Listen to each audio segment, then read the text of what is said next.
بالله من الشيطان الرجيم. بسم الله الرحمن الرحيم. السلام عليكم ورحمة الله تعالى وبركاته. الحمد لله نحمده ونستعينه ونستهديه ونستغفره ونعوذ بالله من شرور أنفسنا ومن سيئات أعمالنا. من يهده الله فلا مضل له ومن يضلل فلا هادي له. أشهد أن لا إله إلا الله وحده لا شريك له وأشهد أن محمدا عبده ورسوله. اللهم صل وسلم على حبيبنا مصطفى صلى الله عليه وسلم وعلى آله وصحبه أجمعين. قال رب اشرح لي صدري ويسر لي أمري واحلل عقدة من لساني يفقهوا قولي. أما بعد. Hadirin muslimin muslimat rahimakumullah. Kita masuk dalam kursus yang ke-70, syarat-syarat batiniyah, yakni khusyuk dan kehadiran hati.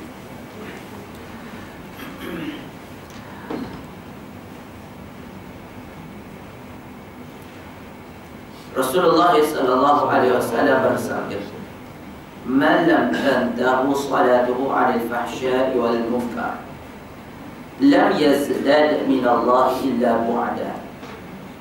Barang siapa yang salatnya itu tidak dapat mencegahnya dari kejahatan serta kemungkaran, maka ia tidaklah bertambah, yakni bertambah dekat kepada Allah, malaikat semakin jauh dan semakin jauh.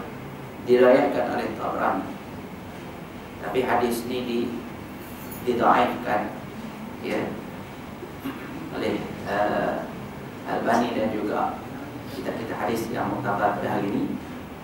Jadi tetapi dari sudut makna ni, ya, dari sudut makna ni dia tidak jauh, kerana dalam Quran tersebut, inna salata tanha 'anil fahsya'i wal munkar. Salat itu mencegah daripada perbuatan fahsya dan munkar. Maka tanda di antara salat kita ni makbul, kita akan cuba untuk menghindarkan diri kita daripada terjebur dalam fahsya. Fahsya ini ialah unsur-unsur kepada seks, ya, unsur-unsur kepada perzinaan dan yang mendekatinya. Wala taqrabu zina, contoh, jangan kamu mendekati zina.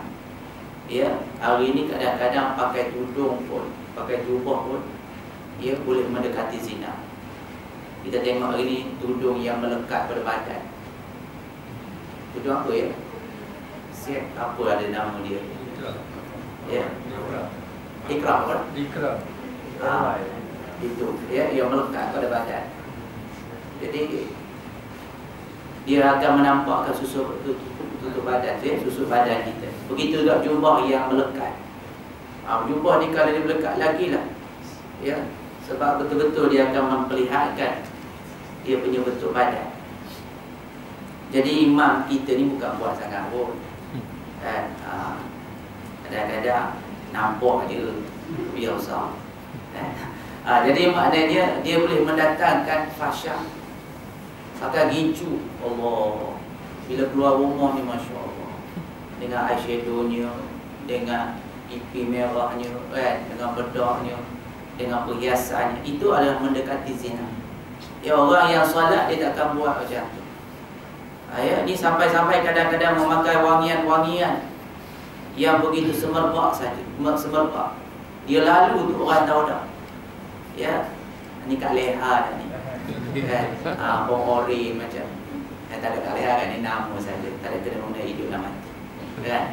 Lalu yang ni letak pakai kasut, kan? Jadi dan sebagainya. Itu di antara yang nampak jelas itu, ya, sosial dia, pergaulan bebas itu satu hal. Yang lain-lain banyak lagi, ya. Jadi orang yang salat dia akan cuba jaga perkara itu. Begitu juga perkara-perkara mungkar, ya, perkara-perkara mungkar. Jadi hadis ni kata siapa yang salatnya tidak cegah daripada fahsya dan mungkar, maknanya dia salat dia itu tidak boleh menjadi mihrab, mendekatkan diri pada Allah, tetapi semakin jauh, semakin jauh, semakin jauh. Ya, kenapa? Inilah yang dikatakan oleh Syekh Abdul Qadir Al-Jalani, bahawasanya salatnya itu tidak ada sadiqul ubudiyah, ya, wa qa'imun ala haqqul rububiyah, yakni tidak benar pada rububiyah, tidak benar pada hak sebagai ubudiyah, pengabdian diri kepada Allah, dan dia tidak mendirikan hak rububiyah Allah Ta'ala. Jadi salat yang salat begini maknanya dia tidak lahir sifat hamba, tidak lahir sifat hamba. Ya, kita dah baca dah hadis yang sebelum ni, innamas salatu tamaskunun wa tawaddu'. Hanya saja salat itu adalah ketenangan dan merendahkan diri. Merendahkan diri ni kan bukan sifat hamba, sifat hamba. Tapi kalau lepas salat masih lagi sombong, masih lagi takabur, masih lagi rasa hebat pada diri dia kerana dia ni orang besar, kerana dia jawatan tinggi, kerana duit banyak dan sebagainya, maka salat ni tidak lahir ubudiyah. Begitu juga bila lepas salat masih lagi buat benda-benda dosa, ya, dengan pandangan, dengan umpatan, dengan provokasinya, dengan fitnahnya. Hari ini kita mudah buat dosa dah sekarang dengan teknologi yang mudah hari ini. Ya, dulu kita ada internet. Lepas ada internet, orang guna buat mula-mula dulu masyhur dengan chat kan. Lepas tu datang pula Facebook. Sekarang pula dengan WeChat-nya, dengan apps-nya, dengan WhatsApp dan sebagainya. Ni lagi cepat. Kadang-kadang belum sempat lagi baca, kita dah forward dah. Belum sempat lagi baca, cantik ni, kita semua kan, nak beritahu kita, ya, the first man, ya, orang yang pertama nak itu. Kita sudah jadi Mr. Forwarder kan? Sana forward, sini forward, sana forward. Oh, cepatnya, terima kasih, terima kasih. Padahal dia sendiri pun tak baca. Kadang-kadang yang dibawa tu itulah hadis-hadis yang palsu. Kadang-kadang tidak ada apa-apa. Kadang-kadang kita forward, kadang-kadang video-video yang tidak elok. Ya, video-video lucah dulu, kes, ya, skandal dan sebagainya kan. Yes, kita sudah bawa fitnah, kita sudah bawa forward, kita sudah bawa, ya, berbagai-bagai dosa. Tadi baru je solat, kan? Jadi apa kesan daripada solat begitu? Inilah tandanya solat itu tidak lahir sifat ubudiyah. Ya, kerana itulah orang yang solat, kita boleh tilik diri kita. Selama ni aku ni kenapa tak boleh tinggal benda ni? Kenapa aku tak boleh tinggal benda jahat ni? Kenapa aku masih buat lagi yang dosa ni? Maknanya kita fikir balik, solat aku selama ni kenapa? Ada masalah pada solat aku. Ya, mungkin masa kita solat dalam keadaan bermalas-malasan, kita solat dalam keadaan yang tidak ikhlas, kita solat ni tidak ada khusyuk dalamnya, kita solat ni tidak ada cukup syarat, rukun dan sebagainya. Batu seorang orang yang alim, dia ni tidak pernah puas hati dengan solat. Dia akan jumpa orang alim, dia akan tanya, macam manakah kamu menjadikan solat kamu ni khusyuk? Maka satu hari dia dengar satu alim, dia pergi, dia kata, tuan tolong ajarkan bagaimana nak jadikan khusyuk. Dia kata, kalau nak khusyuk dalam solat, kamu kena jaga yang zahir dan yang batin. Kita duk ingat biasa zahir batin, bila raya je, maaf, zahir batin, zahir batin. Bila raya je boleh zahir batin. Ya, jadi kita nak khusyuk ni bukan itu saja. Ya, dia kata kita nak salat pun kena ada zahir dan batin. Bermula daripada wuduk lagi. Aku berwuduk dengan zahir dan batin. Yang zahir, yang jelas kita nampaklah, basuh muka, basuh tangan, ya, rambut, telinga, kaki. Itu yang zahir. Tapi yang batinnya apa dia? Aku menyuci hatiku daripada syirik pada Allah Ta'ala. Aku bersih diri aku daripada ujub, daripada riak, daripada sum'ah. Aku cuci diri aku daripada tamak, daripada halabah, daripada keduniawi. Buang benda tu. Yang zahir pun kita bersih, yang ujub, yang syirik dalam hati pun kita bersih, maka hati kita sudah bersinar, hati kita bersih. Bila hati bersih, itulah yang membawa kesan dalam semayang kita ni, tuan-tuan. Dia benda dalam ni, bukan kata semayang, bukan orang je.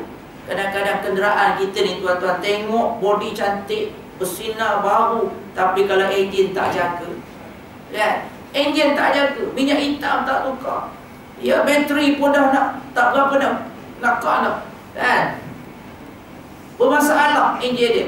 Contohlah, tuan-tuan tak pernah servis, apa jadi? Berat, exhaust ni berasa hitam, kan? Walaupun kereta baru, kan? Sebab kerana tidak dibersihkan dalam itu, enjin ni ke hati lah, kan? Kereta ni kita akan bawa berat je, ya. Berat ada satu, dah lah minyak mahal, lagi berat, kan?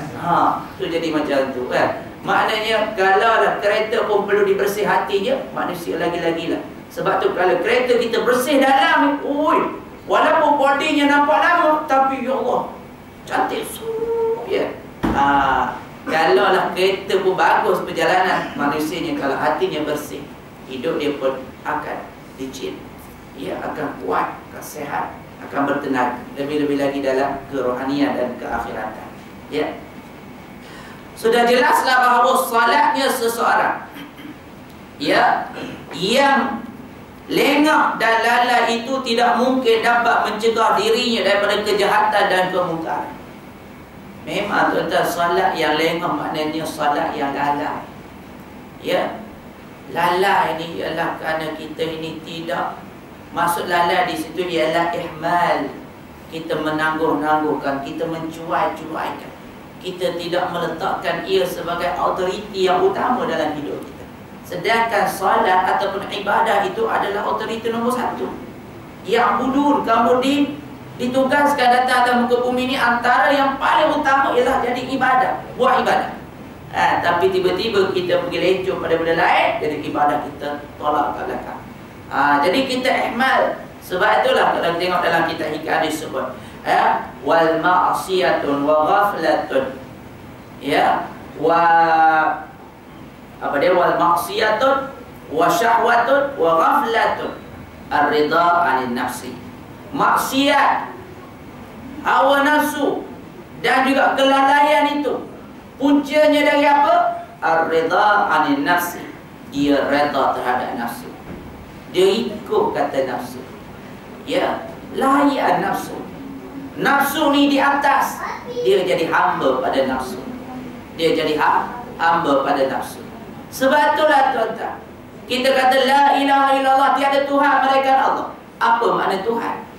Tuhan ni adalah maknanya menjadi tumpuan. Tuhan. Ya, kalau kamu sudah jadikan bola sebagai tumpuan, Tuhan kamu adalah bola. Sanggup pergi Singapura, tapi puas hati lah 3-1. Tu muncul pun goalkeeper lari. Duk jaga gol orang. Senyum macam tengok ni. Maknanya kalau kita sudah jadikan benda itu tumpuan, itulah Tuhan kita. Maksudnya kita tumpu yang tu, yang Allah punya kita buang. Cari buat kerja, siang malam pagi petang, semayang tak buat, zakat tak bagi. Itu maknanya dia sudah jadikan kerja itu Tuhan dia. Dan afara'aitum, tidakkah kamu lihat? Ya, afara'aitum man ittakhadha ilahahu hawahu, tidakkah kamu melihat orang mengambil hawa nafsunya sebagai Tuhannya? Maknanya dia bagi nafsu itu sebagai tumpuan dia. Dia puaskan nafsu dia. Dia berzina ke, dia mencuri ke, apa-apa saja, dia sudah menjadikan Tuhan pada benda itu. Bila sesuatu benda menjadi tumpuan pada kita dan kita ihmal dan kita cuaikan pada hak Allah Ta'ala, maka benda itulah Tuhan kamu. Tuhan kamu. Sebab tu Allah Ta'ala kata ta'isa 'abdu zaujah. Celakalah bagi orang yang jadi hamba kepada isterinya. Dia jadi hamba. Maknanya seolah-olah isterinya tuan dia, Tuhan dia. Ta'isa 'abdu dinar wa dirhami. Ta'isa 'abdu qutaifah wa celakalah orang yang jadi hamba pada duit, jadi hamba kepada pakaian, menjadi hamba pada kesenangan. Jadi maknanya tuan-tuan, Tuhan tu maksudnya menjadi tumpuan. Jadi tumpuan. Jadi hari ini apa tumpuan sebenar kita? Sebenarnya tumpuan kita apa? Kalau tumpuan hidup kita ialah Allah, itulah Tuhan yang sebenarnya. Ya. Jadi kita kena jadikan benda lain yang kecil. Benda lain yang kecil. Sebab itulah bila kita duduk depan sembahyang nak solat, tumpukan pada Allah.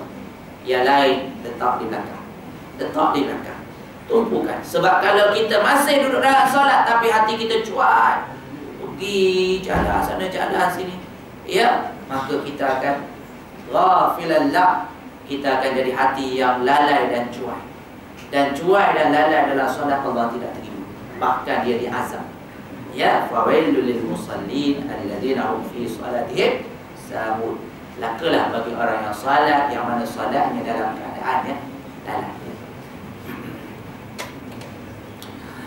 Ada pula sabda Rasulullah sallallahu alaihi wasallam, "Kam min qa'imin hadduhu min salatihi at-ta'ab wan nasab."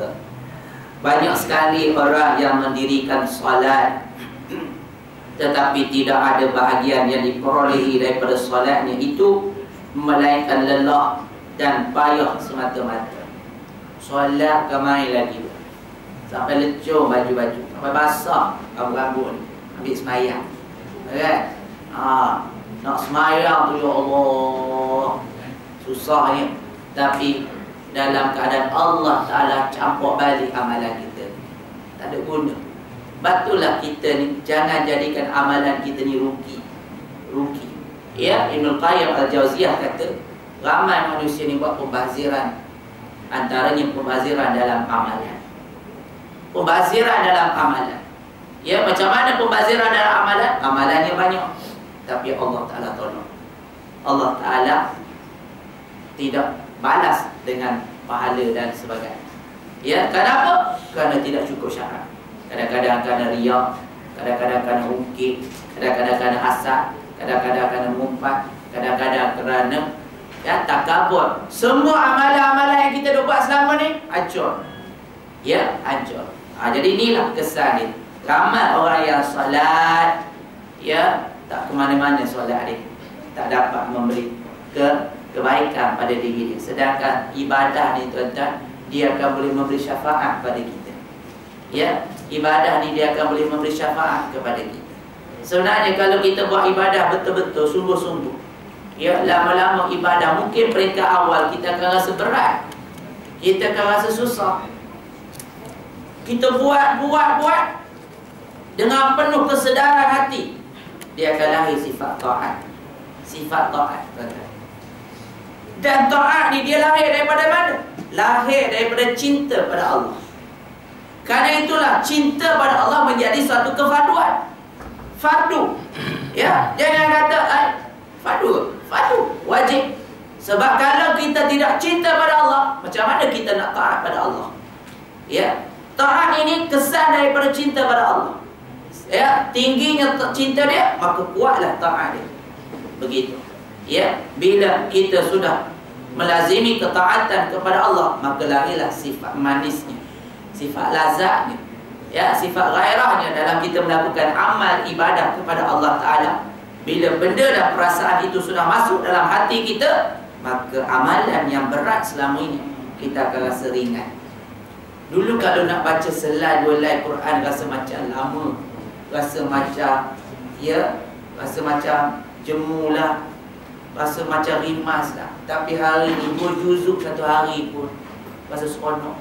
Ya, sebab apa? Sebab sudah masuk pengertian nilai-nilai tadi, kelazatan. Bila hati kita sudah rasa nikmat dalam ibadah ni, tuan-tuan, kita akan masuk di dalam alam ketuhanan yang dinamakan makrifat pada Allah Ta'ala. Ya, bila kita sudah kenal Allah Subhanahu Wa Ta'ala, maka ketika ini tuan-tuan dah kenal Allah, tuan-tuan akan jadi pudar pada dunia. Dunia ni kita akan anggap dia tidak ada nilai dah. Tidak ada nilai dah. Memang selama ni pun tak ada nilai, tapi kita tak boleh nak rasai, tidak boleh nak menghayati. Tapi bila sampai peringkat tu baru kita dapat nilai Allah. Dunia ni tak ada nilai. Sebab tu Allah bagi orang kaya, orang kafir tu kaya-kaya, berkuasa dan sebagainya. Sebab tak ada nilai, biarlah mereka ambil dulu. Kan?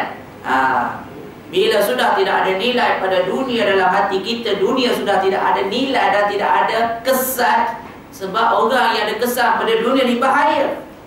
Ya, hubbud dunya ra'isu kullu khati'ah. Cintakan dunia itu ibu kepada segala maksiat. Ya. Jadi bila dah tidak ada kesan cinta dan pudar daripada dunia, masa itu tuan-tuan, syaitan iblis sudah tidak dapat mempengaruhi hati kita dah. Syaitan iblis tak dapat nak kuasai dah kita. Bila dia tak dapat dah nak menguasai kita, apa jadi pada solat kita tadi? Dia datang kacau, dia datang, dia kata no, WhatsApp bunyi no, handphone bunyi no, dia kata no, perut kamu tu lambat tu, nanti orang makan nasi apa. Dia datang, dia kata dia tak layak, sebab dia sudah hati dia pada Allah Ta'ala. Begitu. Ya, syaitan tak dapat nak pengaruhi. Sebab syaitan ni dia pengaruhi kita, tentu dia guna umpan apa? Ya, umpan tadi lah, umpan dunia. Umpan dunia. Dunia inilah tempat yang menjadi sasaran pada syaitan. Syaitan guna harta, syaitan guna anak, syaitan guna perempuan, ya, syaitan guna pangkat, syaitan guna kehidupan, kesenangan. Dia guna yang ini. Ya, akhir sekali kita pun terikut. Macam mana Nabi Adam dulu terpengaruh dengan iblis, apa sebab? Dia kata, kenapa Allah Ta'ala tak bagi kamu dekat pokok ni? Supaya kamu tidak boleh duduk kekal dan hidup selama-lamanya, dan kamu akan dapat kerajaan yang besar. Mulkan la yabur, kerajaan yang tidak akan hilang. Oh, dia kata itu hebat. Jadi dia nak, ya, hidup kekal abadi. Semua orang nak hidup panjang. Kalau tanya kat sini, semua pakai nak hidup lama lagi. Ya, tak nak mati lagi. Ya, Imam Bakar nak mati tak? Tak lagi ya? Ada lagi. Tak nak mati lagi. Kata muda lagi Ustaz. Sweet 70 baru. Muda lagi. Jadi semua orang dia tak nak mati. Jadi sebab itulah kesan daripada itu.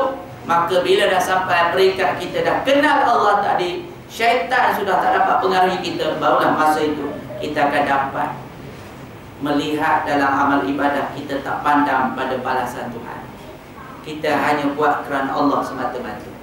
Ya, kita tengok pada Allah semata-mata. Balasan Allah adalah janji Allah. Itu tidak akan berubah. Allah akan bagi. Kita kena yakin, buat amalan dapat pahala. Buat amalan yang baik, hati yang ikhlas, dapat syurga. Buat itu ini, Allah kafarkan dosa. Buat ini, Allah bagi hikmah, Allah bagi keberkatan, Allah bagi rahmat, Allah bagi apa. Itu memang tak boleh nak dinafikan. Itu satu janji. Tetapi jangan buat kerana benda tu. Buat kerana Allah. Buat kerana Allah. Jadi yang tu pasti Allah akan bagi. Jadi kalaulah kita tidak tumpukan begitu, alhasilnya amal ibadah kita selama ni sia-sia. Ya, sia-sia belaka. Wa qadimna ila ma 'amilu min 'amalin faj'alnahu haba'an mansura. Ya, surah Furqan ayat 23. Ya, dan kami reksakan amalan mereka. Ya, kemudian kami hancurkannya menjadi debu-debu yang berterbangan. Gitu. Amalan kita ni langsung tidak berguna kepada kita. Ya, sedangkan amalan yang kita buat ni tuan-tuan adalah untuk kegunaan kita balik. Kegunaan kita balik. Jadi kalaulah amalan yang kita buat ni tak boleh nak syafaatkan kita nanti, apa guna? Apa guna? Ya. Begitu juga dengan rakan-rakan, kawan-kawan yang beriman. Sebab tu kita kena cari kawan-kawan yang baik-baik. Ya. Sebab nanti di akhirat kelak kawan-kawan yang baik inilah yang akan mensyafaatkan kita. Ya, adakah di kalangan kamu kawan-kawan yang beriman? Ada ya Allah. Ya, dia akan syafaatkan kamu. Ya, jadi sebab tu kita kena cari kawan-kawan yang baik. Jangan cari kawan-kawan yang macam mana tuan-tuan? Ya, yang aku ayun. Jangan cari. Tak boleh buat apa. Kena cari kawan-kawan yang alim, yang saleh, yang jujur, yang ikhlas, yang sayangkan iman dia. Begitu. Baik, yang dimaksudkan dengan sabda di atas tidak lain hanyalah orang-orang yang lalai belaka dalam solat ni. Lalai. Ya, sebab itulah tuan-tuan, sebelum kita nak solat ni, kita kena buat persiapan. Kita kena buat persiapan. Macam contoh kalau tuan-tuan ni diminta untuk buat suatu syarahan ceramah, tuan-tuan akan buat research 2-3-4 minggu. Kemudian tuan-tuan akan hafal beberapa poin-poin penting. Tuan-tuan pun akan ulang. Hari mungkin lusa tuan-tuan akan buat speech tu. Ya, tuan-tuan sudah buat persiapan yang rapi. Ya, cara body language-nya macam mana, cara nadanya, intonasinya, cara mimik mukanya macam mana. Semuanya kita akan ambil perhatian. Ya, maka perkara-perkara yang remeh-remeh kita ketepikan dulu. Kita ketepikan dulu. Kita nak selesai yang ni sebab ni penting. Macam tu juga dengan solat. Bila nak masuk pada solat, nak jadikan dia tu khusyuk, yang lain tuan-tuan, sebelum azan ataupun sebelum nak solat, kita prepare lebih awal lagi. Ya, nak masuk solat, nak masuk asar, nak masuk insya-Allah pun terhentikan dulu yang lain. Ya, mindsetkan kepala otak kita ni. Ya, datangkan kerinduan kepada Allah. Kerinduan kepada Allah. Sebab saya katakan tadi, innal ladzina amanu asyaddu hubban lillah. Orang yang beriman itu tersangat cinta pada Allah. Cinta, tuan-tuan, antara unsur cinta itulah sayang. Dia kena sayang pada Allah. Di antara unsur cinta itu ialah dia kena rindu pada Allah. Ya Allah, kamu sudah panggil aku, ya Allah. Ya, rasa rindu membuah-buah dalam hati kita. Tanda cinta itu apa dia? Tauhiyah, pengorbanan. Korbankan yang lain. Korbankan televisyen kita, astro kita, ya, rancangan yang kita gemari. Korbankan masak-masak kalau orang perempuan. Korbankan lipat kain itu, letak dulu ke tepi, letak dulu yang tu ni. Kita pergi sembahyang dalam keadaan tumpu pada Allah. Barulah ketika itu kepala kita ni tidak melayang, tidak pergi ke mana-mana. Di samping itu kita juga memahami maksud-maksud dalam Al-Quran, dalam solat kita ni. Kita kena faham maksud dia, tuan-tuan, supaya barulah kita, sebab kita solat ni kita berdialog dengan Allah. Ya, alhamdulillahirabbil alamin, hamba-Ku memuji-Ku. Ar-Rahmanir Rahim, hamba-Ku memuji-Ku. Ya, sampai bawah tu hamba-Ku memohon, aku akan bagi. Jadi Allah sedang berdialog dengan kita. Bila berdialog, tuan-tuan kena konsentrate dengan orang yang kita sedang berdialog. Kalau kita tak faham mana itu, macam mana kita nak berdialog? Macam mana kita nak, orang kata, nak respon balik kalau kita tak faham? Sebab itulah masa kita nak semayang tu, bila kita semayang kita kena faham. Kalau tak boleh perkata pun tuan-tuan boleh faham secara umum. Begitu. Kemudian bila kita bergerak saja, hai tu kan baca Allahu Akbar, Allah Maha Besar, Allah Maha Agung. Gambarkan keagungan Allah Ta'ala, kebesaran Allah Ta'ala. Gambarkan kekuasaan Allah, gambarkan kehebatan Allah, gambarkan keganahan. Keganahan ni kasar sangat. Maksudnya keperkasaan Allah itu. Allah boleh datangkan air menjadi raksasa, tsunami yang besar, angin menjadi puting beliung yang kuat dan sebagainya. Jadi kita lihat barulah lahir sifat-sifat ketakutan, sifat lemah depan Allah Subhanahu Wa Taala. Sebab tu setiap kali kita bergerak tu Allahu Akbar, Allahu Akbar. Mungkin masa sebelum tu kita lupa dah. Allah Maha Besar. Yang lain tolak balik. Datangkan Allah yang besar dalam hati. Allah besar, Allah besar, Allah besar. Sebab tu kita mulakan Fatihah kita ni, tuan-tuan, dengan Alhamd. Segala puji bagi Allah. Kenapa kita puji dan puja Allah Ta'ala? Kerana nikmat Allah. Besar nikmat Allah. Masya Allah. Wa ma bikum min ni'matin fa min Allah. Apa sahaja yang ada pada kita ni semua daripada Allah. Ya. Kalau kita kira, jika kamu mengira nikmat-nikmat Allah Ta'ala, la tuhsuha, kamu tidak akan mampu nak kira. Jadi bila kita dok congak-congak, kita dok atur semua. Ya. Diri kita daripada Allah, dalam badan kita ada roh Allah yang bagi. Kita pula baik, kita pula sehat, kita pula cerdik, akal Allah bagi, anak-anak Allah bagi, ya, bumi, air, angin, semua Allah bagi. Ya Allah, masa ketika itulah tuan-tuan datang perasaan kita nak sujud pada Allah kerana berbudi, kerana berhutang budi pada Allah. Sebab itu kita kena sentiasa sebut kurniaan Allah, kurniaan Allah, kurniaan Allah, kurniaan Allah Ta'ala. Kita kena sebut kurniaan Allah, bukan tengok pada nikmat tu saja, tengok kepada yang memberi nikmat itu, ialah Ar-Razzaq, ialah Allah Ta'ala. Ya, Allah bagi ni, Allah bagi ni, Allah bagi ni, ya Allah, ya Allah. Macam mana aku nak balas ni, Allah, macam mana aku nak balas ni, Allah. Melainkan dalam solat, ya, kita buat dengan sehabis, ya, tak khusyuk kita, konsentrate kita kepada Allah Subhanahu Wa Ta'ala. Baru kita kena. Sebab tu kadang-kadang kita jumpa dengan orang-orang tertentu yang dulu-dulu dia pernah support kita belajar. Bila jumpa Allah, Pak Haji, terus kita gambarkan dia ni pernah berjasa pada aku. Ya, kita akan layan dia, kita hormat dia sebab dia banyak jasa dia. Dia banyak bantu aku. Kan? Jadi begitulah kalau kita dengan Allah sentiasa melihat nikmat-nikmat Allah yang tidak putus-putus pada kita ni. Satu nikmat mata sebiji pun tak boleh balas dah. Tak payah lagi nikmat-nikmat yang lain. Tapi cuba kita hitungkan lagi, hitung lagi. Maka ketika itu barulah kita rasa, ya Allah, tertinya aku, ya Allah, kurangnya amalan aku, ya Allah, kurangnya. Afala akuna abdan syakura, salahkah aku nak jadi hamba yang bersyukur? Ya, gitu. Batu Nabi ni solat. Nabi kata, salahkah aku nak jadi hamba yang bersyukur? Dah banyak benar dah Allah bagi pada aku. Dah banyak benar ya nikmat yang kita dapat sampai ke hari ini, tuan-tuan. Ya, begitu. Barulah kita boleh rasa bagaimana kita nak berinteraksi dengan Allah Ta'ala. Salat tu maknanya dia adalah dua hala dan dua pihak. Salat tu maksudnya perhubungan, mengikat antara satu pihak dengan pihak yang lain. Salat. Kalaulah kita ni tidak ikat, maka nak jadi salat apa? Satu hala. Kita sorak je, tak ada interaksi dengan Allah, tak panggil solat. Solat ni mana antara satu dengan satu. Macam kita telefon lah, kan? Telefon ni maknanya kita dengan orang tu. Tapi kalau kita angkat telefon tapi tak ada orang sana, kita cakap sorak-sorak, tu namanya apa tu? Ya, tu bukan gila, tu bangang. Oh, tu kasar kan? Dah tak ada orang sana, cakap juga kan? Ya. Baik.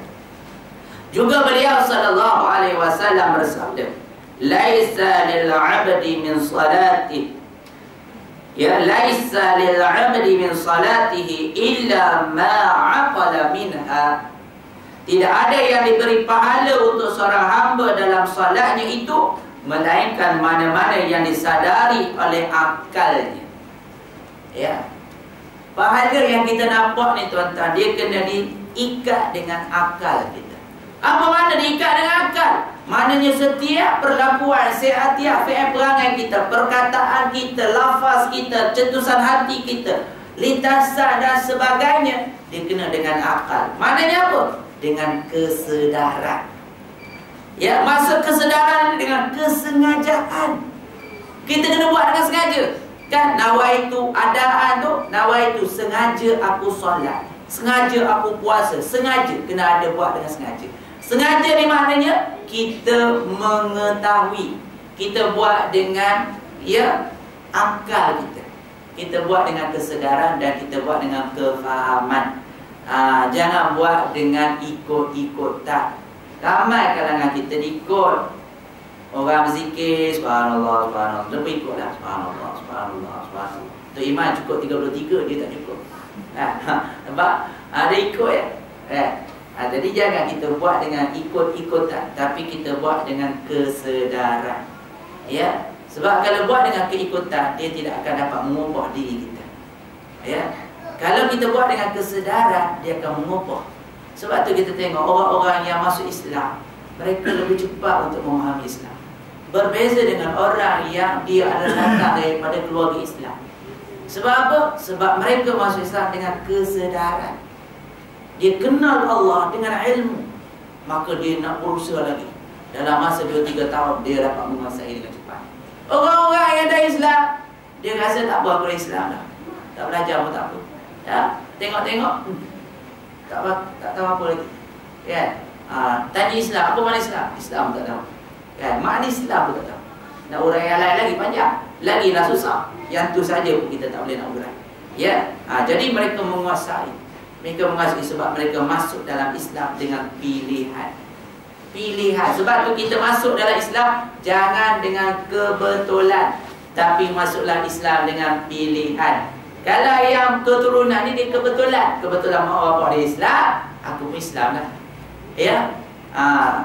Dia jangan kebetulan, dia kena dengan pilihan. Bila dengan pilihan, maka kita akan buat pilihan yang terbaik. Ya, sudah pasti kita akan buat kajian dan kita akan buat penilaian. Yang sudah nyata dan jelas ialah bahawa seseorang yang sedang bersembahyang itu adalah bermunajat kepada Tuhannya Azza wa Jalla, sebagaimana yang diterangkan dalam sebuah hadis.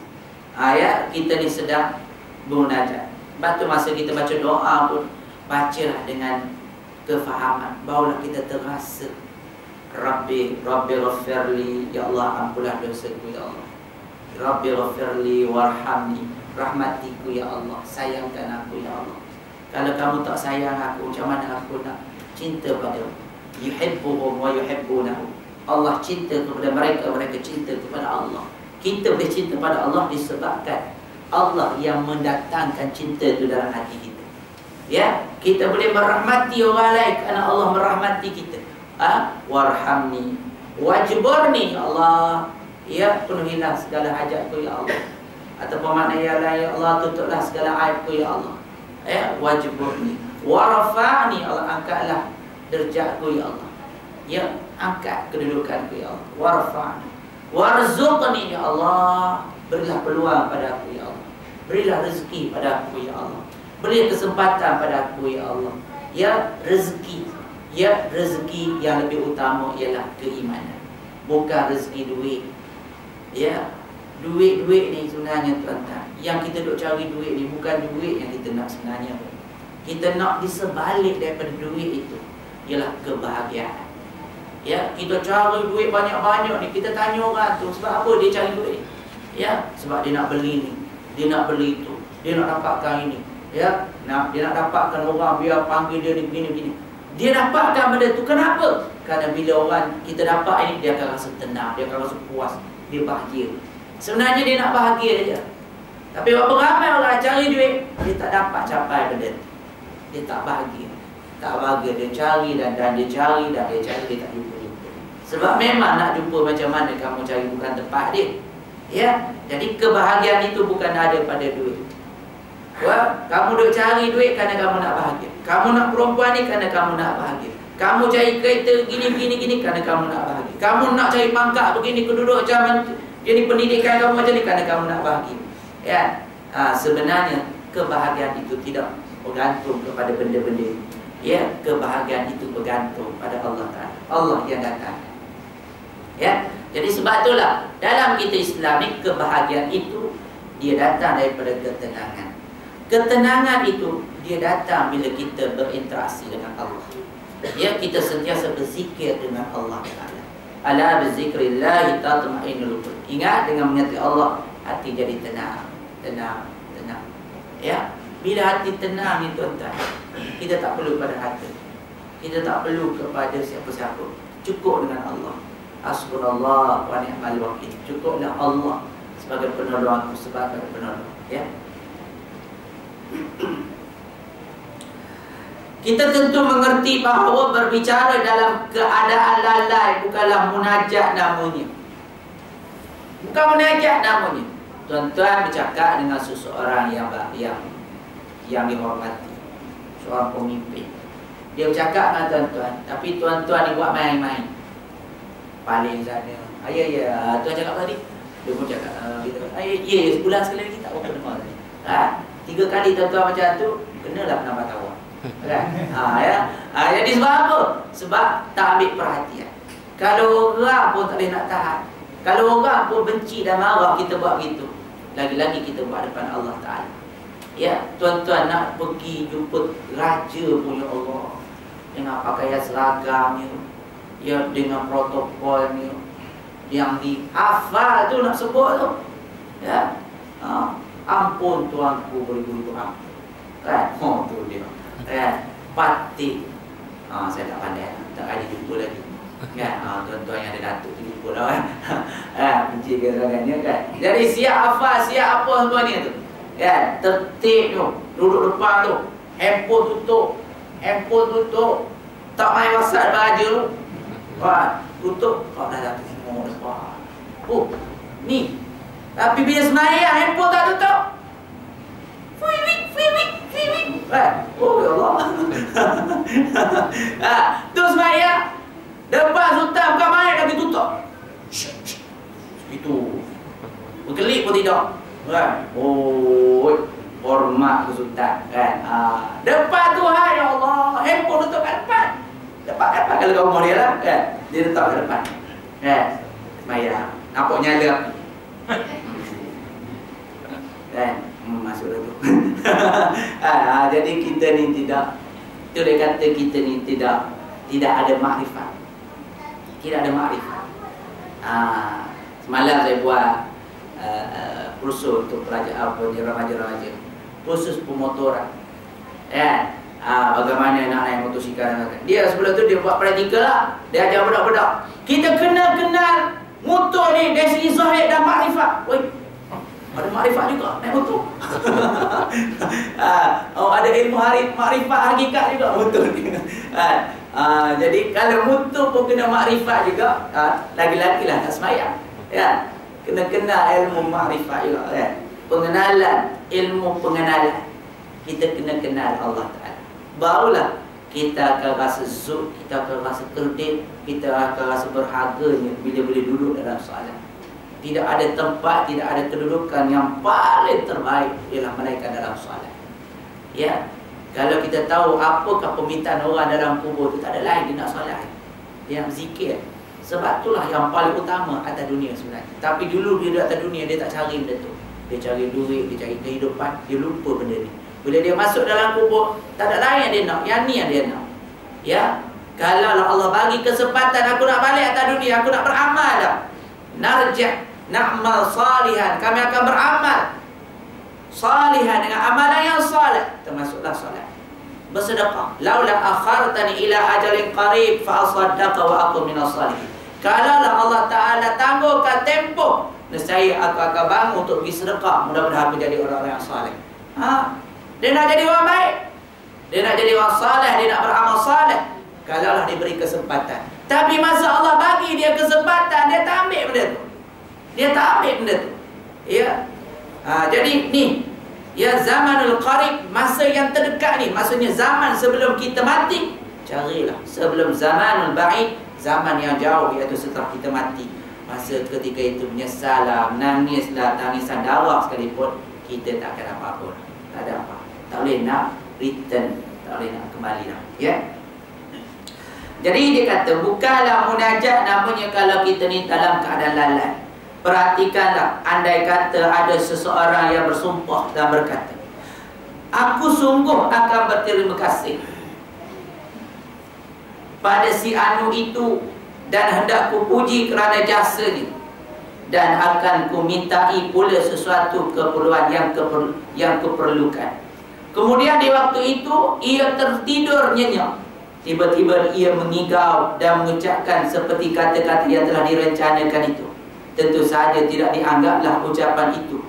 Juga andai kata yang mengucapkannya itu di suatu tempat yang gelap gelita, sekalipun orang yang dimaksudkan itu ada di situ, tetapi ia sendiri tidak mengetahui kehadirannya dan tidak dapat melihat roma muka yang hendak diajaknya berbicara itu, maka ucapannya itu tidak dapat dianggap dan sia-sialah jadinya. Sebab percakapannya tadi bukanlah untuk ditujukan pada orang yang dimaksudkan. Jadi selama yang dimaksudkan itu belum dihadirkan dalam sanubarinya, tentulah belum dapat dianggap cukup sempurna. Selain itu, andai kata seseorang mengucapkannya tadi dan diajak bicara itu pun ada, bahkan waktunya dia di hari siang yang terang benderang, tetapi oleh kerana di saat itu fikirannya sedang mendalam untuk memperhatikan sesuatu, sehingga fikirannya itu lalu tertuju semata-mata kepada apa yang sedang direnungkan itu, dan sampai-sampai tidak ada tujuannya untuk menghadapkan pembicaraannya tadi kepada orang yang dimaksudkan, maka itu pun tidak dapat dianggap namanya. Jadi sia-sialah apa-apa yang dikatakan itu. Maknanya dia tak ada perhatian. Ya, dia tidak ada perhatian. Macam seolah-olah kita melafazkan sesuatu, ya, yang tidak ada orang yang nak dituju, maka perkataan itu sia-sia. Yang kita katakan tadi maknanya dengan akal, dengan kesedaran, barulah dikira sebagai amalan. Ya, sebab itulah tuan-tuan, kalaulah kita ada niat walaupun tak buat, dah dapat pahala lah. Sebab apa? Kita buat dengan kesedaran. Ya, dalam hadis Nabi, dalam riwayat Muslim, dia kata kalaulah seseorang itu, ya, dia sudah berazam dengan kuat untuk bangun di waktu malam ke, ya, akan tetapi ya ghalibuhu bin naum, dia sudah dikuatkan ataupun dia sudah ditenggelamkan dengan tidurnya, maka sampai pagi esok dia tak bangun-bangun, Allah memberi pahala dan tidurnya sebagai sedekah. Ya, sebab apa? Sebab dia dah niat, dia sudah buat kesedaran, dia sudah rencanakan. Ya, niat dah dapat. Jadi kalaulah kita ni, ya, buat sesuatu dengan tidak ada akal, perbuatan itu kosong. Tapi kalau perbuatan itu disertai dengan niat dan kesedaran, maka perbuatan itu mendapat bahagia dia. Ya, wa may yakhruj min baitihi muhajiran ila Allah wa rasulih thumma yudrikul maut faqad waqa alaihi ajru. Barang siapa yang keluar daripada rumahnya kerana Allah dan Rasul, ya, untuk kembali pada Allah dan Rasul, kemudian dia mati di tengah perjalanan, ya Allah tetapkan pahala bagi. Ya, baru dia nak berubah, baru dia nak berhijrah, baru dia nak bertukar, baru dia nak melakukan amal ibadah, berjalan nak pergi ke suatu tempat untuk berlaku perubahan itu, tetapi tak sempat sampai, dia sudah mati di tengah jalan. Allah ampunkan dosa dia. Ini peristiwa yang dia bunuh sampai 100 orang. 100 orang dia bunuh, tapi dia nak pergi bertaubat, dia nak pergi berubah, dia nak pergi beramal, dia tak sempat lagi. Allah sudah ampunkan dosanya, Allah masukkan dia dalam syurga. Kita yang tak pernah bunuh orang ni pun tuan-tuan, belum tentu dia masuk syurga. Belum tentu. Dia ni bunuh 100 orang.